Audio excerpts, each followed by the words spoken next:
Meditation से हम किस तरह से अपनी इम्यूनिटी पावर और अपनी हीलिंग बढ़ा सकते हैं, वो आज के सेशन में हम देखते हैं। सबसे पहले रीढ़ की हड्डी को सीधा रखें।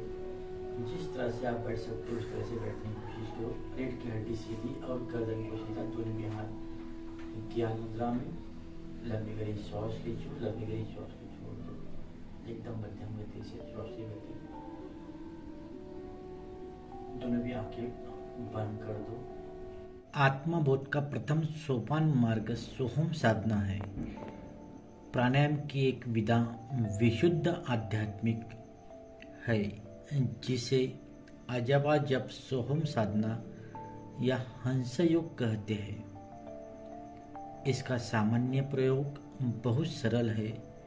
स्थिर शरीर और शांति चित्त होकर श्वास के आवागमन की क्रिया आराम की जाए। सांस लेते समय सो और छोड़ते समय हम की ध्वनि श्रवण पर चित्त एकाग्र किया जाता है। इस साधना में ध्यान योग भी जुड़ा है। श्वास के आवागमन पर चित्त एकाग्र करना पड़ता है कि वह न बन पड़े तो वायु प्रवेश के साथ सो की और निकलने के साथ हम का श्रवण को तालमेल ही नहीं बैठता। हर सांस की गतिविधि पर ध्यान रखना पड़ता है। इतना ध्यान जम जाने के उपरांत ही ध्वनि श्रवण की अगला कदम उठता है। सोहम वेदांत मंत्र है। सो का अर्थ वह और हम का अर्थ मैं है। वह परमात्मा मैं हूँ, मैं परमात्मा में समकक्ष हूँ की भावना का विकसित करना वेदांत तत्वज्ञान का आधार है। तत्वमसि शिवम सोहम सच्चिदानंद अयात्मात्म ब्रह्म आदि सूत्र में इसी तत्वज्ञान का प्रतिपादन है कि आत्मा और परमात्मा के मध्य अवच्छिन्न एकता है। दोनों के मध्य अंशी का संबंध है। चिंगारी और ज्वालमाल जैसा इस अनुभूति का दर्शन एवं प्रयोग पंचदर्शी आदि ग्रंथों में विस्तार पूर्वक बताया गया है। उस अद्वैत साधना का अभ्यास भी इस प्रयोग का प्रयोजन में साथ जुड़ जाता है। योगों के अंगगणित प्रयोगों को और विधानों में एक हंसयोग भी है। हंस इसलिए कहा जाता है कि सोहम को उलट देने पर हंस बन जाता है। तो चलिए ध्यान की ओर हम पढ़ते हैं। सांस खींचते समय सो की और रोकते समय अ की और निकलते समय हम की सूक्ष्म ध्वनि को सुनने का प्रयास करना ही सोहम साधना है।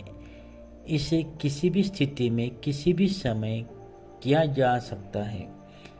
जब भी अवकाश हो, जितना भी हो उतना ही देर उस अभ्यास क्रम को चलाया जा सकता है।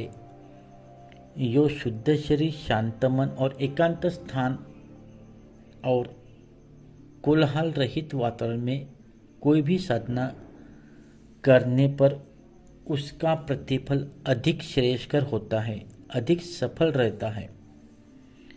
सांस निरंतर चलती रहती है। उसमें वायु के साथ साथ प्राण तत्व का आवागमन भी चलता रहता है। सोहम ध्वनि इस प्राण तत्व के वायु के साथ घर्षण होने के साथ उत्पन्न होती है। इसलिए इस साधना में शरीर और आत्मा दोनों ही की ही सत्ता अनुभव करते हुए उनके स्तर के अनुरूप महत्व देते तदनुसार जीवन क्रम का निर्धारण करने वाला विवेक जागरूक होता है। सोहम साधना जितनी सरल है, बंधन रहित है, उतनी ही महत्वपूर्ण भी है। सोहम का अर्थ है मैं वह हूँ, ओम अर्थात आत्मा, वह अर्थात परमात्मा, वह आत्मा और परमात्मा का समन्वय है। शरीर और प्राण का भी द्विधा का बोध होने पर उनकी हैसियत के अनुरूप प्रमुखता देने और आवश्यकता के अनुरूप साधन जुटाने का संतुलन बिठाने के लिए योजनाबद्ध कार्य पद्धति अपनाना आवश्यक हो जाता है। वह स्थिति अंतर क्षेत्र में विनिर्मित हो तो समझना चाहिए कि साधना मात्र कर्मकांड नहीं ही, वरना उसका प्रभाव अंतराल की गहराई तक पहुँचने और ज्योतिर्मय होने लगा। इस स्थिति में आत्मकल्याण के उभय पक्षीय कार्यक्रम अपनाने पड़ते हैं। शरीर कल्याण के लिए संयम और पुरुषार्थ, आत्मकल्याण के लिए अपनी सीमा को संकीर्ण पारधि से आगे बढ़ाकर विश्वव्यापी बनाना और सृष्टि को अधिक सुंदर समुद्र बनाने के प्रयास से जुड़ जाना, इन्हीं प्रयासों के चले पड़ने पर जाना जा सकता है कि सोहम साधना परिपक्व और फलवती हो जाती है। हम आज के लिए इतना ही निरीक्षण करते हैं और इसका टीम पूर्ण रूप से हम आगे की पीढ़ियों को सिखाएंगे। तो इस तरह से हम अपनी हीलिंग पावर बढ़ाते हुए हम इस सारे शरीर के अंदर